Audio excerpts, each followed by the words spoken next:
देश के सारे आदर्शों का पर्याय राम है। कण कण में राम है और हर सांस में राम है। जीने का सबसे उत्तम नजरिया राम है। राम जो है हम सब के लिए राम है और राम को परिभाषित नहीं किया जा सकता। राम ही गति है, राम ही मति है और राम ही इस संपूर्ण सृष्टि का आधार है।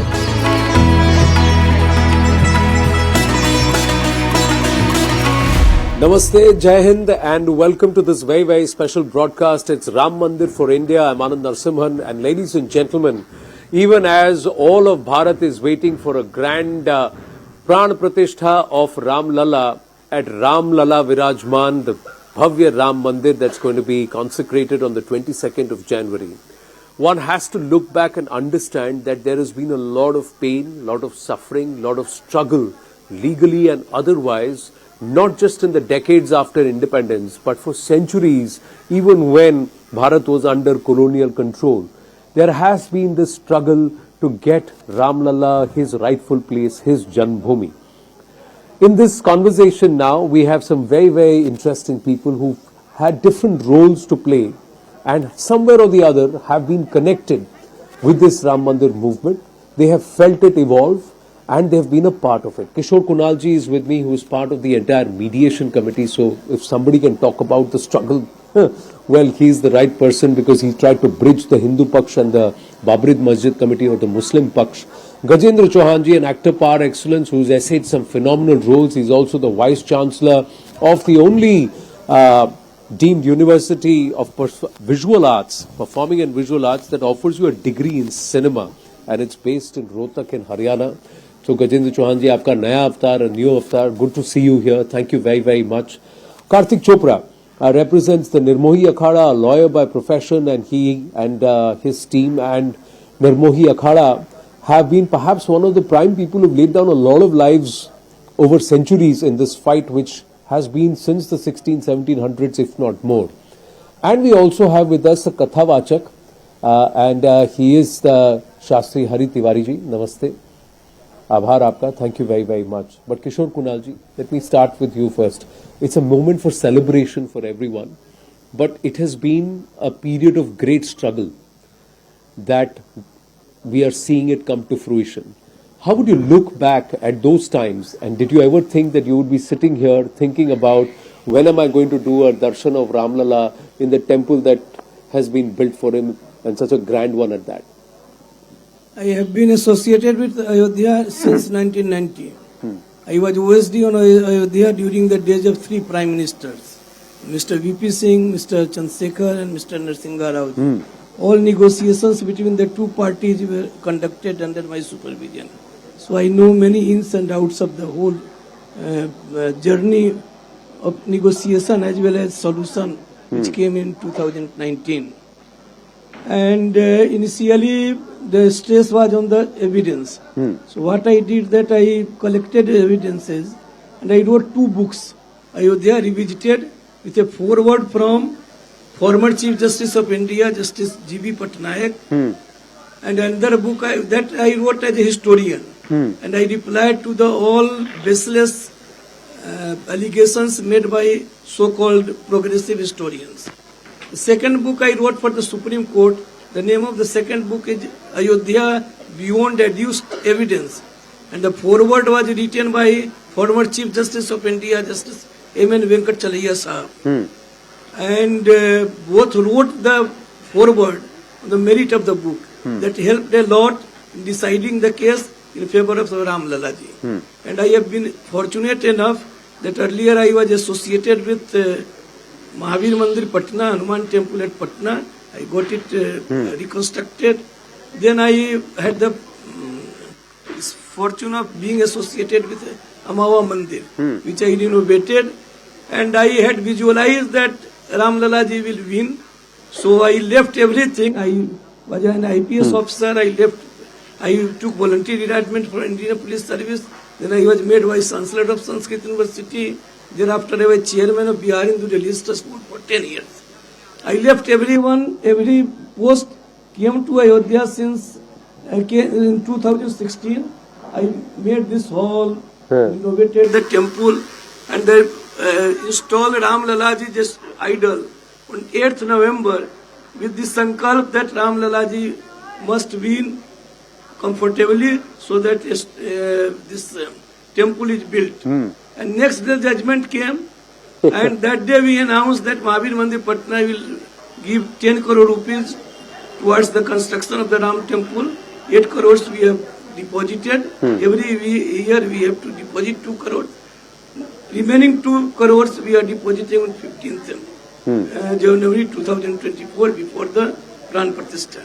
Secondly, within a fortnight of the judgment, we started Ram Rasoi in Amava Ram Mandir. The entire cost is borne by Mahavir Mandir Patna. Every day 4,000, 5,000 people come and they take free meal and we give such a delicious meal that people should remember that when he went to Ayodhya, he visited Ram Janmabhoomi temple, he visited Hanuman Gari and he had Ram Rasoi run by Mahavir Mandir Patna in Amava Mandir.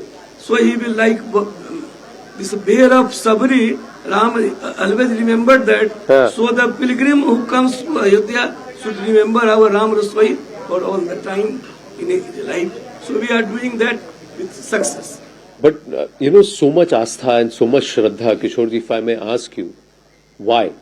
And if the force of the astha is so strong, so powerful, didn't those, not know this before 1990? Did it have to come to a position where, a structure had to be demolished? But did it have to have so much of, angst about it? There were so many people who say so many things about it. But from you, as a core asthai, as somebody who's been through the thick and thin of it, at some point did it frustrate you that for me as an asthai and for those who also know where my astha is, why my astha is, why this entire fight on the streets, in the courts, everywhere, and deny something that is so strong? I can feel it from you. How much of, Ram means to you and Ram Lala means to you. So I'm asking you this. I have been a student of Sanskrit and history. So I know the importance of Ram in the country and the whole world, particularly in Southeast Asia. Valmiki has written Ramo Vigravan Dharma. Ram is the embodiment of Dharma. And in fact, whatever ideals a nation can think of, Ram represents all those ideals. If you want to find an ideal son, no one can substitute better than Ram as a son. If you want to find an ideal brother, Ramayana gives that reply. Likewise, ideal friend, ideal even king, ideal husband, as well as ideal foe. Very few people know that it is written in Valmiki Ramayana that in first encounter, Ram had almost defeated Ravan. He had made him immobile, but asked him to come next day prepared. So he has been an ideal foe also, enemy. So this is whatever Indian culture is there, the greatest impact is that of Ram. And when I was associated with 3 prime ministers, there were moments when we were under depression that nothing will happen. But there were moments also when we thought that solution is coming, like last days of Mr. Chandrasekhar ji, that he had taken a decision, but unfortunately because of some espionage from Haryana police, Congress withdrew the support and the ministry went. So I have come here at OSD dozens of times and I had made plan if temple comes, how it should be built. And during the days of Narsingha Rao ji, it was my suggestion that this 70 acres of land was acquired. That time, temple was to be built on the site where Ram Lala ji was Birajman, and in some corner, mosque was to be built. This was the idea of Mr. Narsingha Rao ji. So there were ups and downs when we thought that people stalwarts like Paraman ji, Ashok Singhal ji, they could not see this day. So we were also apprehensive whether we will be in a position to see this D-Day or not. But we are fortunate enough to have this day of great joy on 22nd January when Ram Lalaji returns to his home. Earlier he was in exile for 14 years. This time he has been away from his home for centuries. Fantastic. Gajendra Chauhan ji, let me ask you. The world remembers you, knows you as Yudhishthir, but you are so much more than that and you've essayed so many more characters. अभी आप मुझे बता रहे थे and you just told me that you are also essaying roles of Janak and also Parshuram that you're going to be playing. So what does Ram mean to you? And when you were essaying these characters, did you ever realize that the struggle to even assert or to establish the place where he was born is going to be so big, so vast? Big success comes after big struggle, big challenges. बड़े दुख की बात है कि आज रामायण के ऊपर महाभारत हो रही है। राम जो है वो हैं जो इस देश की आन बान शान पहचान, हमारी पहचान है राम। इसलिए पूरा देश जो है राम में हुआ है 22 जनवरी के लिए कि जिस दिन राम लला जो है अपने ओरिजिनल स्थान पे आके उनका उस मंदिर में स्थापना होगी। मुझे मौका मिला था बी आर चोपड़ा साहब ने जब रामायण बनाई थी उसमें दशरथ का रोल करने के लिए, और मैंने राम को और जाना, जैसा किशोर जी ने बताया कि आदर्श पुत्र, आदर्श पिता, आदर्श, लेकिन एक जो बहुत बड़ा सबक मुझे लगता है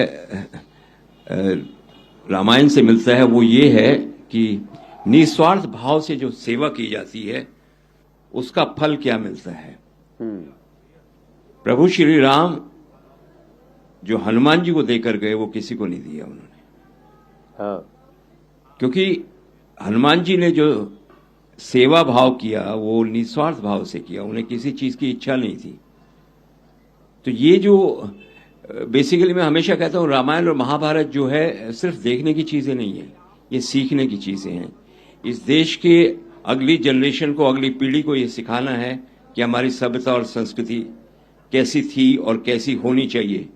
मैंने तो कई बार ये भी सजेस्ट किया है कि रामायण और महाभारत जो है स्कूल के पाठ्यक्रमों में होनी चाहिए ताकि आने वाली पीढ़ी जो है ये सब जान सके, और कई स्कूलों ने इसको माना भी है और इस वक्त चल भी रहा है। वो राम को 4 शब्दों में डिफाइन करना बड़ा मुश्किल है, क्योंकि राम वो है जिसको हम सामने नहीं देखते हैं। We always look at him larger than life image. और जैसा किशोर जी ने बताया कि कितना स्ट्रगल उनको करना पड़ा, किशोर जी के साथ बहुत सारे ऐसे लोग थे, मैं उनका आज नमन करता हूं, अभिनंदन करता हूं कि उन्होंने इतनी बड़ी लड़ाई लड़ी। और बहुत सारे लोग हमारे इस समय नहीं है जब प्रतिष्ठा हो रही है रामलला की, पर मुझे लगता है कि वो कहीं ना कहीं परलोक से जो है उनकी निगाहें यहाँ होंगी और उनकी आत्मा 22 जनवरी को यहीं पे होगी और वो इस पूरे कार्यक्रम को देखेंगे। मैं धन्यवाद करना चाहता हूं इस सरकार का भी, मौजूदा सरकार का भी, जिसने इस विषय को इस तरीके से उठाया कि आज पूरे भारत को 22 जनवरी का इंतजार है। और 22 जनवरी मुझे लगता है एक आने वाले समय में ऐसी तारीख होगी जो एक उत्सव के रूप में इस देश में देखी जाएगी। तो मैं समझता हूं कि राम को 4 शब्दों में डिफाइन करना बहुत मुश्किल है। सिर्फ ये कह देना कि आदर्श पिता, आदर्श पुत्र, आदर्श भाई और आदर्श जितने भी हैं, पर उन आदर्शों को डिफाइन करना मुझे लगता है कि एक बहुत लंबी किताबें, बड़ी बड़ी किताबें लिखेंगे तब भी शायद वो पूर्ण नहीं होगा। Have you ever been able to understand this? कभी आप ये समझ पाए कि ऐसा क्या किया कि उन्हें मर्यादा पुरुषोत्तम तो हम सब उस नाम से जानते हैं, पर एक सामान्य जीव, एक राजा की तरह राजा के घर पैदा हुए एक प्रिंस थे जिन्होंने कई सारे काम किए, लेकिन हमारे इतिहास में ऐसे कर्मठ और ऐसा काम करने वाले और कैसे जैसे कहते हैं कि प्रोलिफरस पीपल बहुत सारे होंगे। Why is it that Ram is Ram and why is he still here nearly 7,000 years later? ऐसा है कि महाभारत में युधिष्ठिर जो है वो राम के ही बराबर एक पात्र है, और उसमें युधिष्ठिर का और प्रभु श्री राम का जो राज्याभिषेक हुआ है सेम नक्षत्रों में हुआ है। तो उन दोनों कैरेक्टर्स में बहुत सिमिलरिटी है। एक को मुझे करने का अवसर प्राप्त हुआ। राम अपने आप में वो पात्र है जो परिपूर्ण है, सारी कलाओं में परिपूर्ण है। और मर्यादा पुरुषोत्तम इसलिए कहा गया है कि पुरुषों में उत्तम, और हर मर्यादा का उन्होंने पालन किया। वो अपने पिता को मना भी कर सकते थे। जैसे महाभारत में एक प्रश्न है कि युधिष्ठिर ने जुआ खेलने से मना क्यों नहीं किया? हाँ, क्योंकि वहां भी मर्यादा का विषय था। क्योंकि अपने पिता का कहना मानना या ना मानना तो आपके हाथ में होता है, लेकिन पिता के बड़े भाई का कहना मना करना ये मर्यादा के खिलाफ है। तो ऐसा ही इससे भी बढ़ के मुझे लगता है उस राजा ने जो अपना कर्तव्य निभाया, प्रभु श्री राम ने अपना कर्तव्य निभाया कि पिता की आज्ञा का पालन किया और सब कुछ राजपाट छोड़ के और जंगलों में जाके रहे।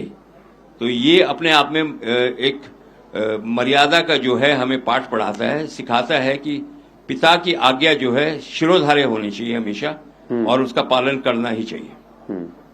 कभी in your struggles, Kishore ji, before I bring in Kartik Chopra, because there is a lot of stories to tell, कभी आपको ऐसा लगा कि ये अब नहीं होता लग रहा है? आजाद भारत के अंदर, आजाद हिंदुस्तान में राम लला की जन्मभूमि पर उनको विराजमान करना मेरी जीवन काल में ये सार्थक नहीं होता दिख रहा। कभी ऐसा एक मोमेंट आया आपके जीवन? When I joined in June 1990, ji. Home Ministry at OSD Ayodhya, that time the picture is very gloomy because Marxist historians, their dominant role, and they had made false propaganda that there is no evidence that there existed a temple at the site where existed a mosque subsequently. So my first task was to see that evidences are there to prove that there existed a temple at the site. And then I wrote that Ayodhya revisited and established that there existed a temple, and it was confirmed by the former Chief Justice of India that the author succeeded in proving that there existed a temple. But during the last days of Chandrasekhar ji, it appeared that the problem would be solved. So that was a day of optimism, and in fact very few people know, or many people know, that Narsingha Rao ji, in last phase after the demolition of the disputed shrine, he had the idea of constructing a temple.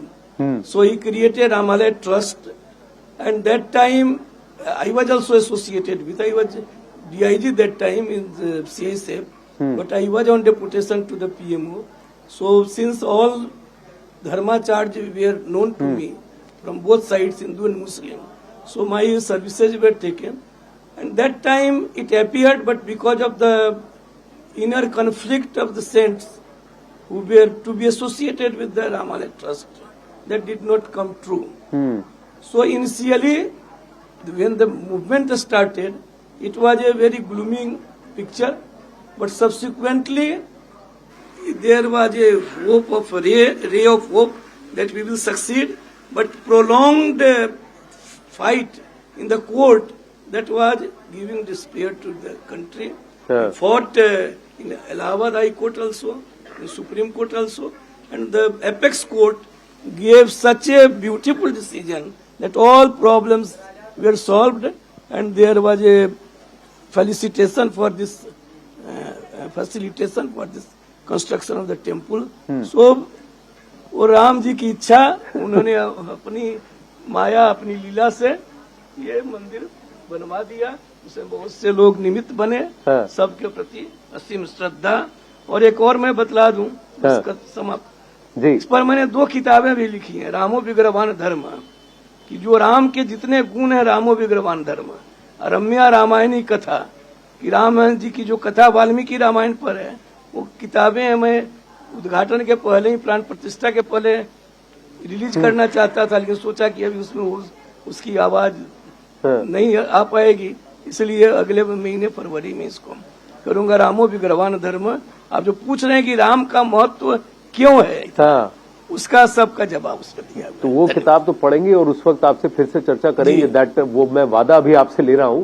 But he said something very interesting, and with your comment, and then I'll go to Karthik, and then I'll bring in Hari Tiwari ji also there. That there was an attempt to distort or even dispel the notion that there exists a temple or there could be a Ram Janmabhoomi, the possibility. Why would somebody want to do something like that in Hindustan? Why would somebody say, go ahead and do this? Tell Hindus that there is no Janmabhoomi. I will tell you. Because Thoda mic pass. some eminent Muslim scholars, including Sayyid Sahabuddin Sahab, had told that if it is proved that there existed a temple at the site of the mosque, then he will take a spade and he will demolish the mosque. So this was commitment of some eminent Muslim leaders. So Marxist historians, they tried to prove that there did not exist a temple, and two of the Marxist historians, they were my teachers, Professor R.S. Sharma and Professor T.N. Jha. I learned the lessons of history from them. But when I found that they are exceeding all limits of misleading the people, then I became a rebel and wrote these two books, and criticized and established that there existed a temple at the site. Then, now Gajendra ji, the fact is that one Mr. Shahabuddin had said that if there is a temple there, then I will take a spade and I'll break down the mosque. What is the job of these Marxist historians to try and prove that there is no temple there? Because Marxists are supposed to be atheists. उनको क्यों फर्क पड़ा कि एक को हवा दे दूसरे को दबा दे? सत्य कभी पराजित नहीं होता, प्रत्यक्ष को प्रमाण की आवश्यकता नहीं होती। इस देश में मुगलों ने राज किया, अंग्रेजों ने राज किया, और किसी भी देश को बर्बाद करने का यही रास्ता होता है कि उसकी सभ्यता और संस्कृति को खत्म कर दिया जाए।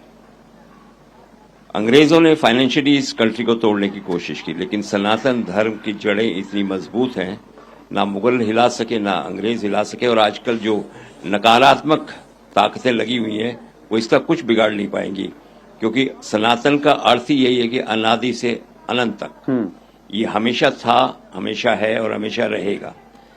कुछ लोगों की कोशिशें रहती हैं कि किसी तरह इसको नुकसान पहुंचाया जाए, और ये सब इसको एक राजनीति का रूप देते हैं बेसिकली। तो वो राजनीति जो है 2014 के बाद बदल गई है इस देश में, और अब जो है विकास की राजनीति इस देश में चल रही है, और मुझे लगता है हम थोड़ा सा देर से आए। ये जो सोच है विकास की, ये थोड़ी देर से आए। अगर ये आज से समझो 40 साल पहले और होती तो इस देश की रूप ही कुछ और होता। हाँ, रूपरेखा कुछ और होती।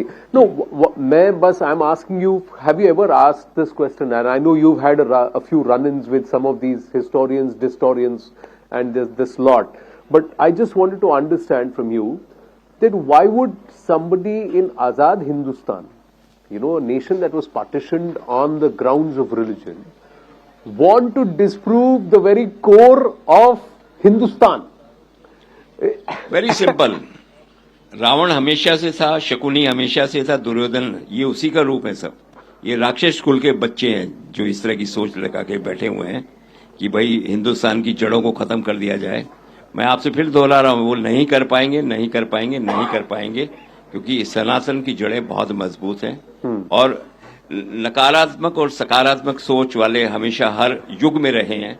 तो मुझे लगता है कि यहां भी वो बहुत बुरी तरह मार खाने वाले। अब निर्मोही अखाड़ा, कार्तिक, मैं यही से I'd like you to take it forward, because today there are those who are also trying to say that the Sikhs have no connection with Hindus, and Hinduism or Sanatan Pratha has got nothing to do with Sikhi, but it was Guru Gobind Rai. Yeah, please. Guru Gobind Rai formed the Khalsa Panth, and therefore it's very, very clear that there is no question of there being no roots of Sikhism in Hinduism, in our Sanatan faith. When you were talking about distorting of history, it's this very Marxist-Leninist distortion of history that found its way into Parliament when they formed the Places of Worship Act 1991, which denies Sanatanis from places of our ancient worship, namely Mathura and Kashi.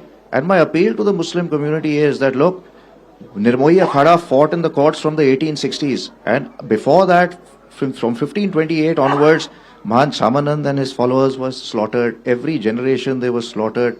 Our gurus like Raghunath Das ji, Bhaskar Das ji, Raja Ramchandracharya, who today is in his 100th year, our Sarpanch, and has been fighting this case since the beginning. We've gone through long legal struggles, as have other parties. In the case of Ram Mandir, always the other side said there is no proof that there was a temple here before. The ASI reports came out, it very, very clearly, the evidence is there, went down into those trenches, we saw those, the photographs are there, yet those were not accepted for a long time till finally within the Supreme Court it said there was a non-Islamic structure below it. My appeal today on this great occasion of the rising of the Ram temple is that the Muslim community should look ahead now, look at Mathura, look at Kashi and clearly understand that the evidences are all above ground which clearly prove that these places belong to the Hindu faith, the Sanatan Hindu faith. This should be a moment of reconciliation, not for more struggle all over again. An appeal to the government is please take back this Places of Worship Act. You have the majority in Parliament, you can take it back. The legal part aside, the politics aside, on ground, did members of Nirmohi Akhada sleep at Ram Chabutra, Sita Rasoi? The members of the Nirmohi Akhada were forever at that site. And even in the Supreme Court judgment, it clearly says that the Nirmohi Akhada had a historical role and presence at the site. Now, the court did not get into describing what that role and presence was after having dismissed our Shebiyat without reason. Even though during the hearings they asked us not to argue our Shebiyat further because no one is disproving your Shebiyat right. The other issue that our case was dismissed was on the basis of limit of not being within time. But let's not get into that. But our point is that our Akhada was always at the site. Up till 1982, the Akhada always had control of the outer courtyard of the where the structure stood. So the Nirmohi Akhada had forever been there, protected the site, carried out prayers on the Ram Chabutra, and as far as we were concerned, the structure which the other community called it something else, for us was always a temple. There was never a question of calling it anything else. And this is something for which we fought for centuries. Our objective was that Bhagwan's grand temple should be rebuilt, and for that we are grateful. So let me ask you this. When there were, you're saying centuries of struggle and fight. तो आप कह रहे हैं कि 1860 में भी आपने legal case किया था उस वक्त 66 में किया था 67 में किया था. What I'm trying to understand is, I'm sure उस वक्त भी there must have been a conversation on mediation. If there was a conversation about mediation in the 90s and then in the 2000s and in the 2010s, there must have been a conversation in the 1860s, in the 1870s, in the 1880s, in the 1900s. There must have been an aspect of mediation. Hindus trying to tell the Muslim Paksh, listen, we just want this because this is where our Ramlala was born. But what used to happen at that time was that you take advantage of the Sahab Bahadur or the English rulers that was done by those who did not want resolution for their own personal reasons. And those who were ruling this country wanted to rule, wanted peace to plunder. They wanted a peaceful situation so they could continue their plunder of centuries. They were not looking at peace between the communities for the sake of peace. Whereas the reason that they gave always, even when the holy site here was partitioned, was to maintain peace between the communities. So, Haji, Kishore ji, you were saying something. I would like to supplement one point. Ji. That though the temple was demolished either in 1528 by Babur, as the tradition is accepted, or in my research which was accepted by two former Chief Justices of India in 1660 during the days of Aurangzeb. Till 1858, the Hindus worship in the disputed shrine continued, and there was no namaz from 1528 or 1660 to 1858. Nearly 200 years. Nearly 200 years. Nearly 2 years, and this is one of major factors that convinced the Supreme Court that this has been a temple right from the beginning. So this aspect was not highlighted by the historians that time. During my research, all foreign travelers who visited this disputed shrine, they have written that Hindus worship is continuing. Lal Das ji wrote Awadh Bilas, an epic at Ayodhya, sitting beside this disputed shrine wrote that Hindu worship is continuing. So Hindu worship continued throughout the ages.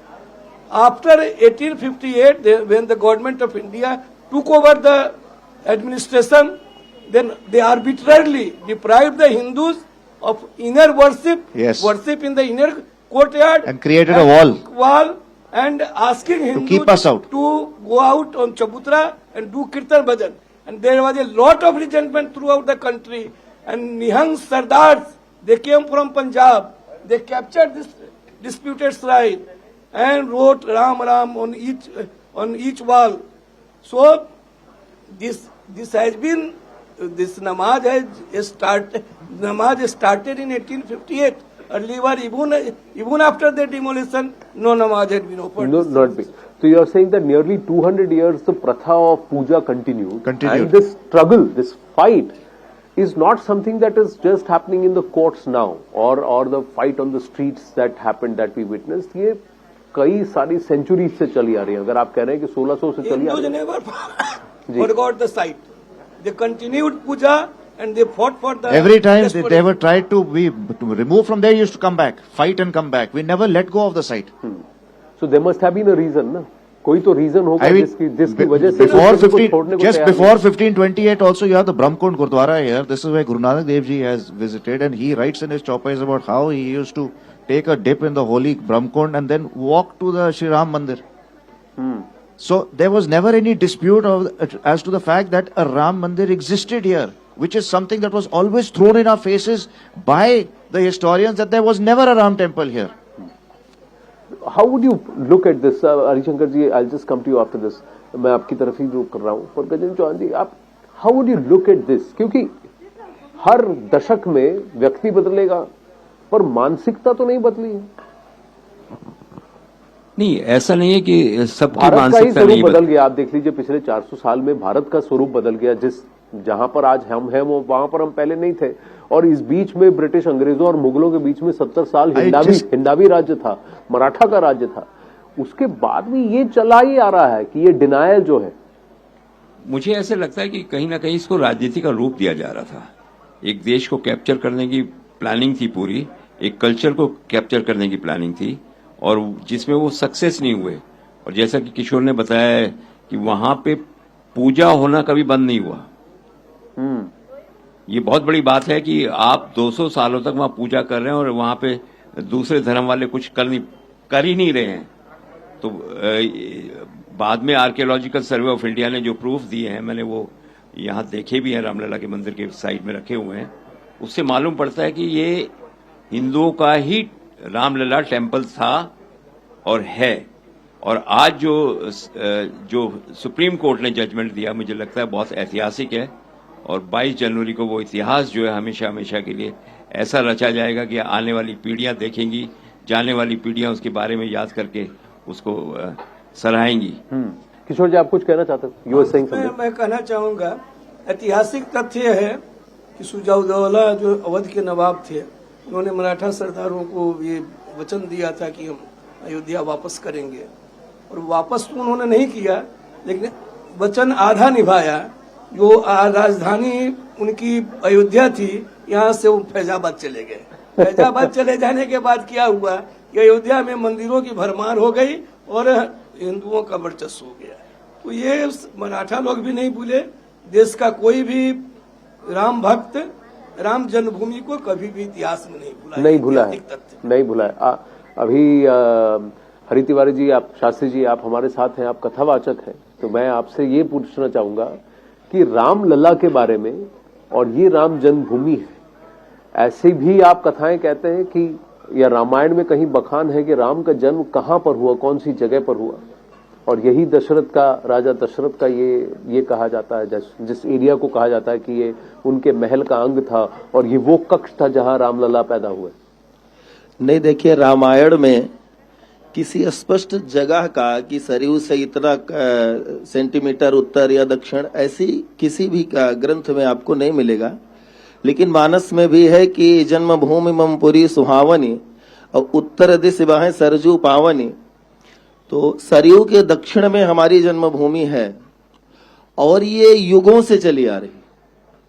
Treta, द्वापर और फिर कलयुग इतना दिन बीता जैसे हमारे सनातन धर्म का सिद्धांत है। और सबसे पहली बात किशोर जी ने सबसे पहले कही कि रामो विग्रहवान धर्मा।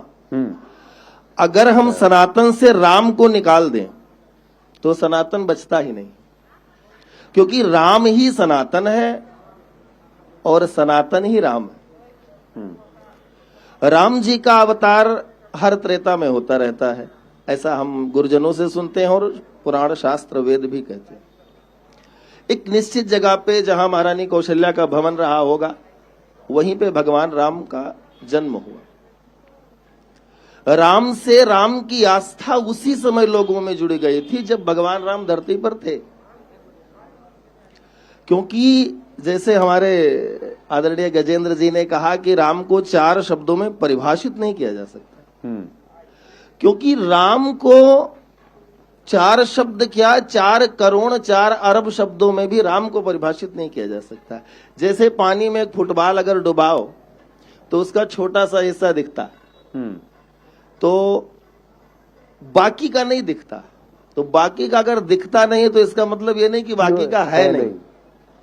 हम राम को उतना ही जान पाते हैं जितना हम देखते हैं। कोई तुलसीदास के दृष्टि से देखता है, कोई वाल्मीकि के दृष्टि से देखता है, और कोई वेदव्यास के दृष्टि से अध्यात्म रामायण को पढ़ के देखता है। दक्षिण में भी कई रामायण लिखे गए, पश्चिम में, पूरब में भी, लेकिन हमारे अयोध्या में सबसे ज्यादा राम को देखने का जो दृष्टिकोण है वो श्रीमद गोस्वामी तुलसीदास जी के जो राम का रूप रचा। जन्मभूमि थी भाई, अगर राम थे तो जन्मभूमि थी, यही सबसे बड़ा प्रमाण। तो तुलसीदास जी कैसे राम को देखते थे? भाई तुलसीदास तो ब्रह्म के रूप में देखते हैं। तो उन्होंने कैसे व्याख्या की, जरा सुनाएंगे उनको? तुलसीदास जी ने राम जी को व्याख्या नहीं की राम जी की। हाँ। राम जी के कहीं कहीं रूप का वर्णन किया, हाँ। कहीं कहीं गुण का वर्णन किया। जरा सुनाइए। अब जैसे अयोध्या का गौरव, अयोध्या की महिमा, आज हम यही राम मंदिर फॉर इंडिया कार्यक्रम में हैं। राम जी और अयोध्या ये दोनों एक दूसरे के पूरक। बिना अयोध्या के हम भारत की कल्पना नहीं कर सकते और बिना राम के अयोध्या की नहीं कर सकते। क्योंकि जब सप्तपुरियों का वर्णन किया कि भगवान के किन किन अंगों में कौन कौन सी पुरियां प्रतिष्ठित हैं, तो अयोध्यापुरी मस्तके, अयोध्या को बताया कि ये भगवान के मस्तक पर विराजमान है। तो अगर हमारा चेहरा न दिखे तो फिर हमारे रूप को आप पहचान जान नहीं पाओगे। ये अयोध्या की महिमा में शास्त्रों ने कहा। महाराज मनु ने अयोध्यापुरी बसाई थी, जिनके वंशज हम लोग हैं, जितने भी मनुष्य हैं सब मनु के वंशज जी। और अयोध्या का सीधा सा अर्थ यही था कि जिसको युद्ध से जीता ना जा सके। तो रावण के काल में भी अयोध्या अजेय थी, अयोध्या को कोई जीत नहीं सका। जब तक सूर्यवंशी राजाओं का यहाँ पर वर्चस्व था, वो थे, तब तक अयोध्या अजेय रही जी।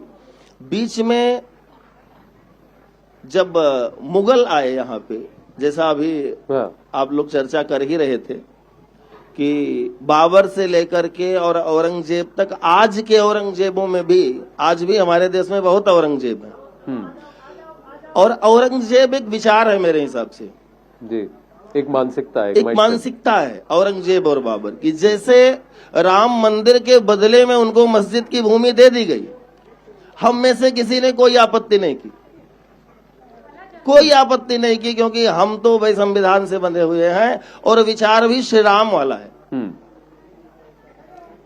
जब महाराज भगवान राम को वन भेजते हैं जी, तो अभी आपने प्रश्न भी किया था कि रोक सकते थे कि मैं नहीं जाऊंगा, या फिर कह सकते थे कि महाराज हमारी गलती क्या है, सभा में हमारे साथ न्याय किया जाए।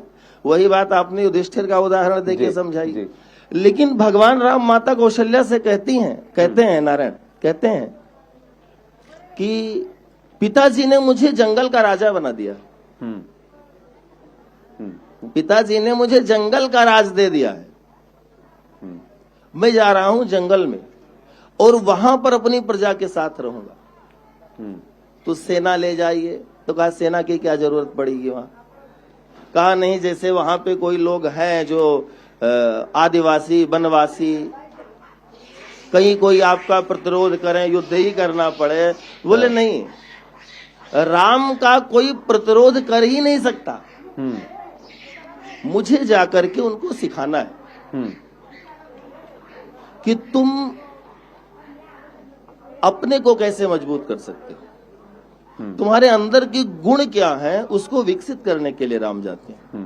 और शुरू करते हैं केवट से और समाप्त करते हैं विभीषण पे। विभीषण पे, अच्छा। वहां के बीच में सबको ज्ञान, बल, नीति, न्याय, धर्म, ये सब सिखाते गए। राम जी ने एक आदर्श पुत्र, आदर्श भाई, आदर्श पति, आदर्श राजा, आदर्श शत्रु, आदर्श भक्त,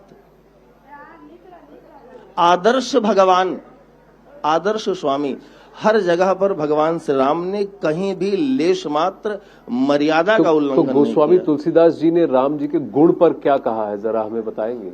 राम जी के गुण पर बालकांड से लेकर उत्तरकांड तक वो भगवान मानकर, स्वयं को भक्त मान के कहते हैं कि पाई न कहि गति पतित पावन राम भज सुन सठ मना।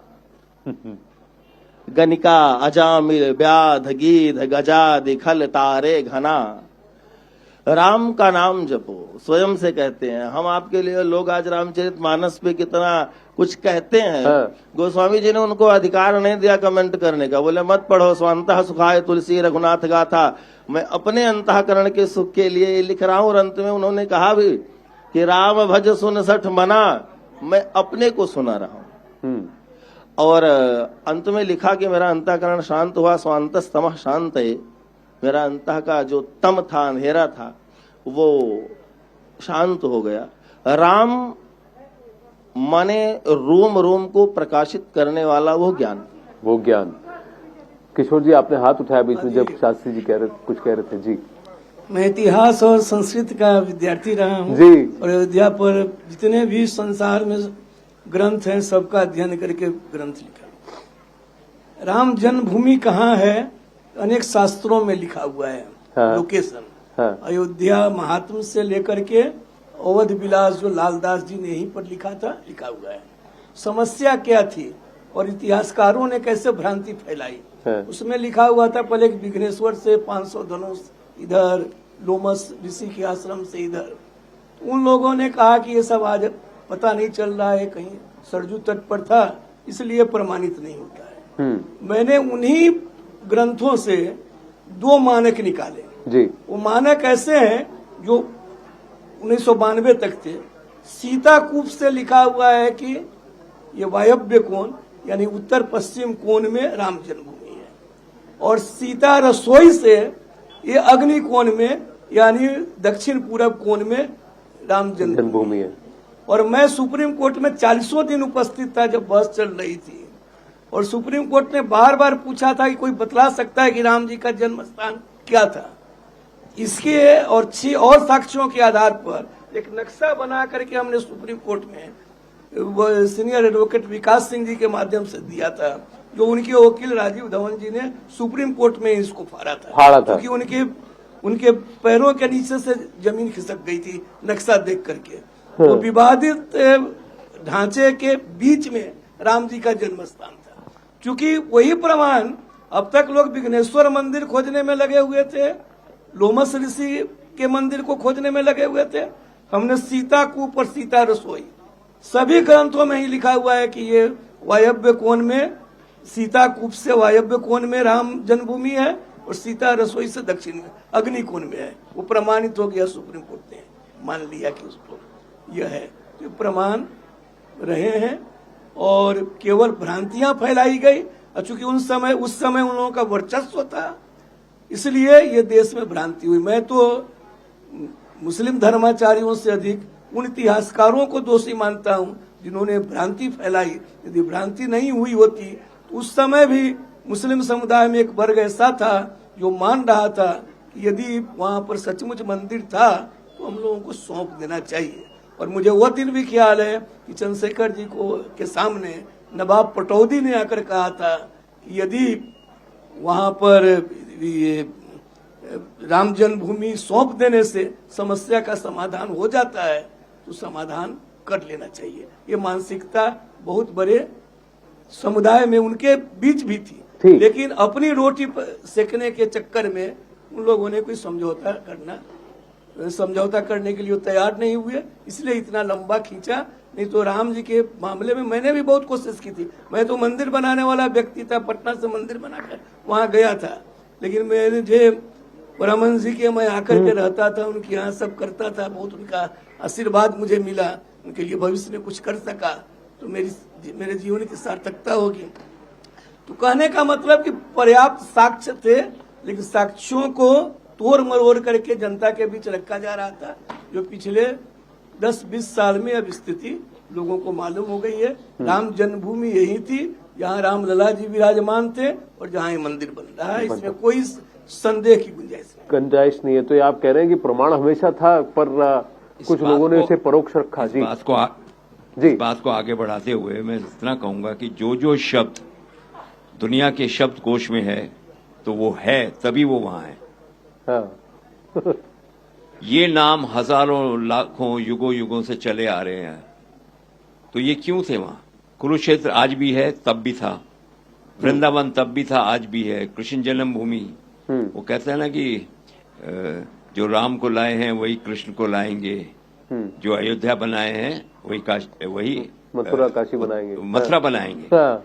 वही मथुरा बनाएंगे। तो मुझे लगता है कि वो इंतजार खत्म हुआ है। हम सबको खुशी खुशी जो है अब एक उत्सव के रूप में 22 जनवरी को देखना चाहिए, और सब हिंदुस्तानियों को जो नहीं आ सके वो अपने मंदिरों में, गलियों के मंदिरों में उस दिन जरूर कुछ ना कुछ पूजा पाठ करें। और एक अंतिम प्रश्न है, इसके बाद आप तक कार्तिक। हाँ जी, बोलिए। एक ये जो दौर जो गुजरा है आजादी के बाद, जबकि हर हिंदू को शर्मिंदा होना पड़ा अपने ही जो बुजुर्गों के स्थान जो है वापस हासिल करने के लिए, जिस तरह हिस्ट्री को मरोड़ा गया। Right.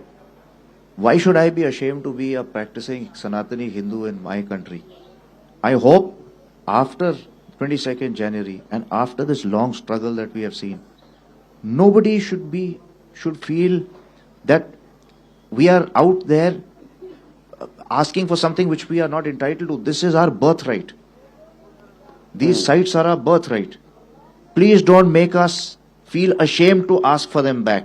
Right. Because they're not yours. Hello, Moto.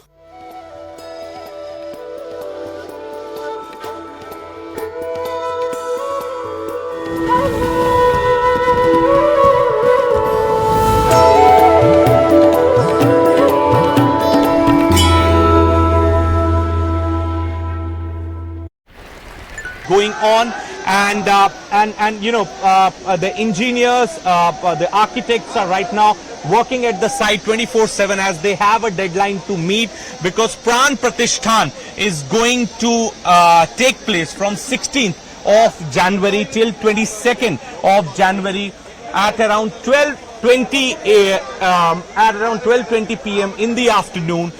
The Pran Pratishthan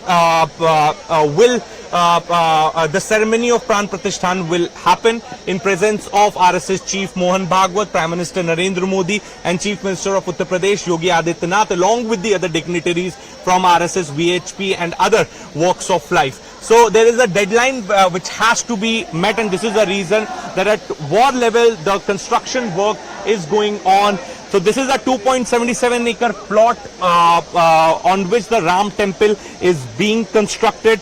We have some details to be shared with our viewers. So there's going to be a Parkota wall which is going to be 15 feet wide. So that's the Parkota wall which is coming up, and Parkota wall will take almost 6 to 8 months to be constructed.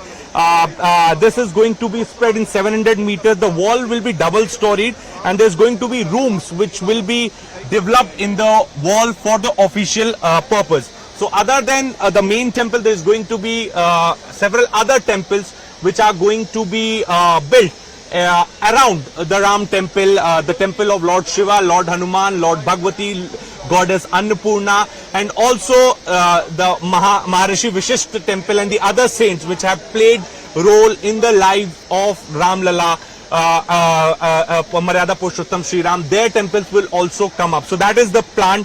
There's also going to be pilgrimage facility center. Behind me you can see the pilgrimage facility center is being constructed, where the locus for 25,000 devotees will be made. There's also going to be a small infantry for the devotees, and also 2 sewer treatment plants are being built, so that there's zero discharge, and there's no it should not create problem for the people of Ayodhya. Dedicated electric line has been taken from the powerhouse. So lot is being done. The work is currently going on at a war scale, and perhaps there's a lot of excitement also when it comes to the people working here, the engineers, the workers. They all are also excited. And you know, the 2 floor of the temple is are fully complete. On the ground floor there is going to be Ram Lala, the idol of Ram Lala. On the first floor there is going to be Ram Darbar. But as far as the usage of the second floor is concerned, there is less clarity about it, which the authorities will announce in some day, that how the second floor will be used. There is also going to be the museum to talk about the journey of Lord Ram, and also talk about the journey, which will talk about the journey of this temple coming up here in Ayodhya.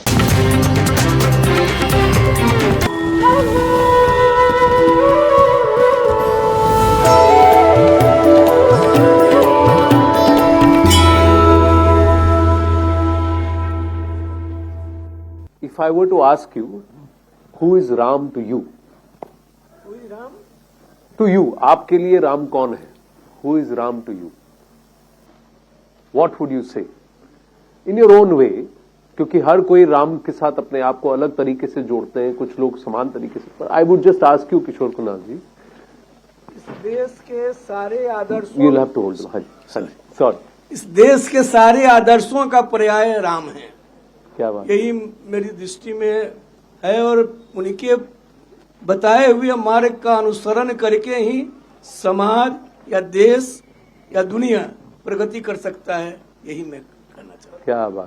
क्या बात है, beautiful. हाँ जी.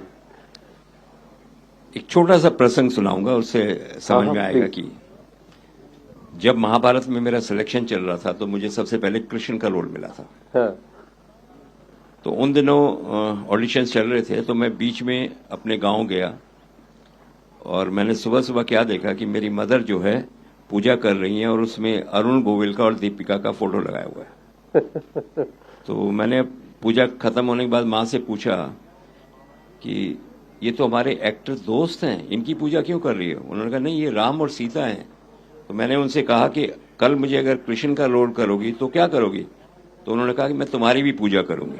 हाँ. ये आस्था है इस देश में. देखिए जी, एक माँ जो है अपने बेटे को उस रूप में देखकर उसकी पूजा करना चाहती है. ये राम जो है हम सब के लिए राम है, इससे और कुछ नहीं, और राम को परिभाषित नहीं किया जा सकता. क्या बात है. कार्तिक चोपड़ा. मेरे लिए बहुत छोटा सा कहूंगा, पर कण कण में राम है और हर सांस में राम है. हर सांस जो जीवित रहता है, जो जिससे जीता है, वो राम है. हर वो रोटी का टुकड़ा जिससे अंदर शक्ति मिलती है, वो शक्ति राम है. तो हमारे लिए तो राम सर्व जगह है जी, ऑमनी प्रेजेंट है जी. राम राम रामेति रमे रामे. हर निस्वार्थ भावना जो है, जिस निस्वार्थ भावना, वो राम है. कोई भी कार्य करने का कोई ना फल चाहिए, वो राम है. जीने का सबसे उत्तम नजरिया राम है. क्या बात. लवली. मेरे दृष्टि में श्री राम शरणम समस्त जगताम रामम बिना का गति. यह संपूर्ण जगत जिनकी शरण में है, बिना राम के कोई गति नहीं है किसी की. राम ही गति है, राम ही मति है, और राम ही इस संपूर्ण सृष्टि का आधार है. राम ब्रह्म है. राम वो तेज है जिस तेज से सूर्य और चंद्रमा प्रकाशित होते हैं.